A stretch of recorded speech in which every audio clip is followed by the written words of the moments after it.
Luluto tayo ngayon ng tinolang sigang, yung paborito ng anak ko. Unahin natin ang bawang sa sibuyas.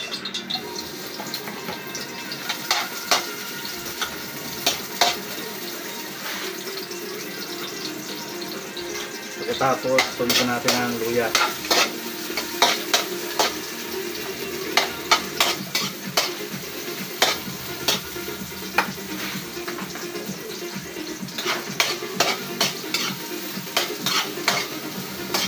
Halo-haluin lang. Sunod na natin ang manok.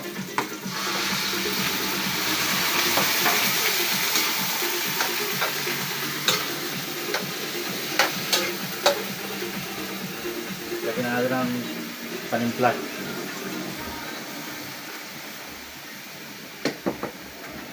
Paminta.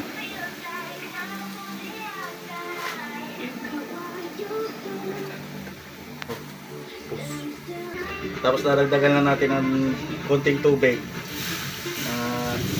Sa pitchel lang. Gawin lang natin. Ihalo na rin natin ang sayote.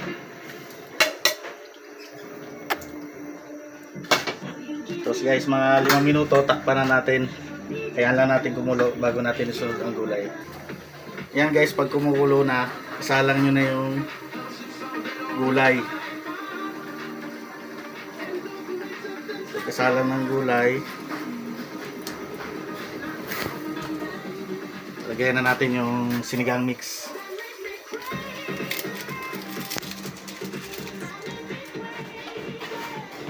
Halo-haloin lang. Tapos takpan ulit natin guys. Pagkatapos yung kumulo ulit, okay na yun. Dadagdagan na natin ng panimpla. Kumulo na, pag kulang yung panimpla, dadagdagan na natin ng pang-alat. Tapos yan, okay na yan. Pwede na tayong kumain.